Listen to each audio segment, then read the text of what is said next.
explorers, it's Justin again. Quick question for you. Who do you think of when I say the word family? Maybe you thought of a parent, a sibling, a grandparent, or even a really close friend. In the diverse streets of Queens, lots of families are going about their day, and no two families look the same. There's really no one right answer for who your family is. So why are we thinking about families as geographers?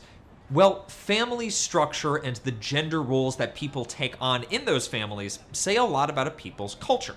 Understanding how families and gender roles look in different parts of the world helps us as geographers understand what life is like there and what that culture values. So, what types of family structures and gender roles are there? How do geography and culture shape family structures and gender roles? And what do these ideas show us about a culture's values? Let's get into it.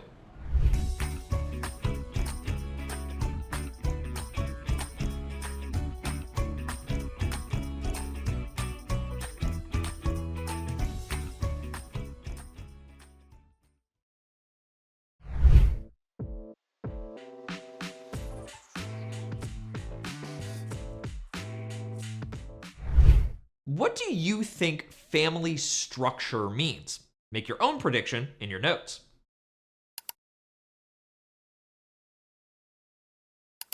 Family structure refers to how families are organized, who lives together, and who shares daily tasks like cooking, caring for children, and cleaning. What might shape how a family is organized? Well, geography has a major impact on family structure, especially between rural and urban areas. Families in rural areas that grow their own food tend to have larger family structures. Why do you think that is? Farming is a ton of work, and bigger families mean more people to help with the labor. In rural India, for example, the most common family structure is the extended family, where multiple generations of family live and work together. And in Tibet, some rural communities practice polyandry, meaning some women have multiple husbands. This practice, which is legal and culturally accepted in Tibet, allows more partners to pool their labor and resources together in the harsh, cold mountain climate. Some rural family structures even include unrelated people outside the family living and working together, like in indigenous Australian communities. This is called a communal family structure. Of course, not all rural families fit one of these structures. These are just some common ways families adapt to rural life. After seeing these family structures, what do you think families might look like in urban areas? Urban families tend to be smaller than rural families, since urban areas are more expensive and crowded. For example, in Finland, which is 85% urban, the most common family structure is the nuclear family, in which just two parents and their children live and work together. Single-parent families and same-sex families are other small family units common in fast-paced, career-focused urban areas around the world.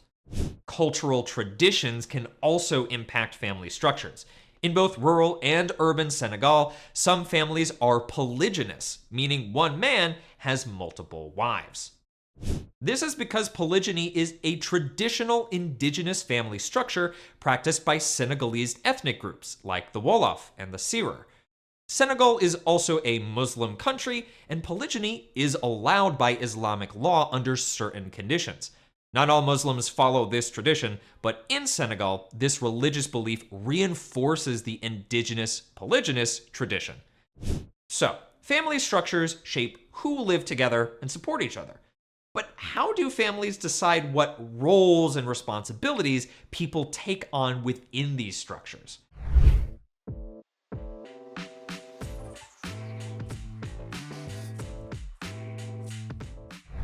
We learned about gender roles in our last unit. Do you remember what that means? Gender roles are society's expectations of how people should behave based on their gender. These rules don't fit how everyone acts in a society, but they do shape the jobs people are expected to take in family structures. How do you think gender roles are formed? Well, cultural traditions often shape society's expectations of men and women. Take Costa Rica, for example. Gender roles in Costa Rica look different depending on what cultural group you're looking at. For example, the indigenous Bribri in rural Costa Rica have a matrilineal society, a tradition in which family lineage and property are passed down through women. How do you think a matrilineal system shapes the role Bribri women play in their families? The matrilineal system gives Bribri women the power to make important decisions for the family, like managing the family's land. And this power isn't limited to just family matters. Women hold more political and spiritual leadership positions than men in Bribri society. The Bribri's gender roles are matriarchal, meaning their culture expects women to hold positions of power in both family and society. But in urban Costa Rica, you'll find more patriarchal gender roles, meaning men are the ones expected to be in roles of authority. Why is there a big difference in gender roles depending on where you are in Costa Rica? Spanish colonization is a big part of our answer. When the Spanish colonized Costa Rica, they forced a patrilineal system on the region, meaning family lineage and property was traced through men. The Spanish also forced traditional Christian beliefs on indigenous communities, which at the time reinforced ideas that men were providers and decision makers while women were caregivers at home. What do you think happened when European gender roles came into contact with indigenous gender roles in Costa Rica?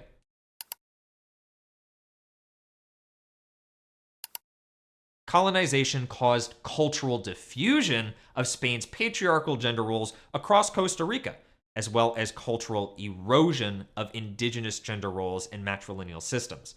But matriarchal indigenous communities like the Bribri still exist to this day. If they've resisted cultural diffusion this long, gender roles must be really important to communities like the Bribri. I bet you then that we can learn a lot about a community's cultural values based on the ways their families and gender roles are organized.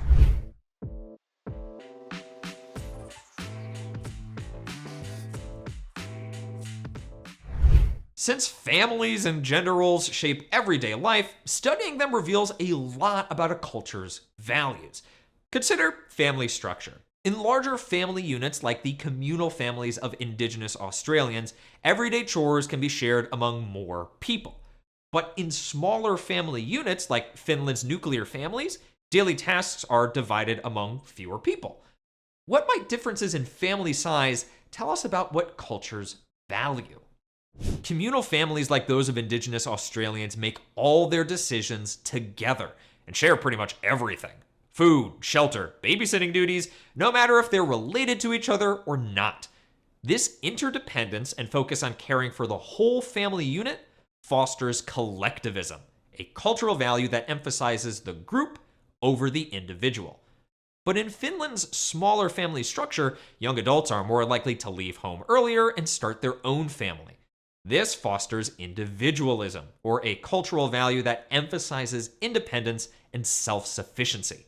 Gender roles can also tell us a lot about cultural values, especially if they've changed or not in a particular culture. Think about urban Costa Rica again. Although the country mostly follows patriarchal gender roles, these roles are changing. More women are accessing higher education and choosing for themselves between staying at home or pursuing a more career-oriented life.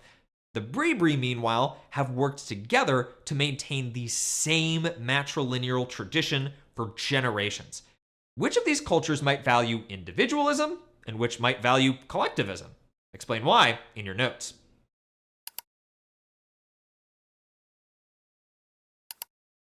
Urban Costa Ricans may be becoming more individualistic as people reject family structures or gender roles that may not fit them. The Bribri's commitment to matriarchal gender roles, meanwhile, shows us that traditional cultural practices might be more important than individual choice, meaning their culture is more collectivist. But remember, We can't assume that all people in a culture think of family and gender in the same way. There's always diversity in what families look like and the roles people play in them. There's no one way to make a family.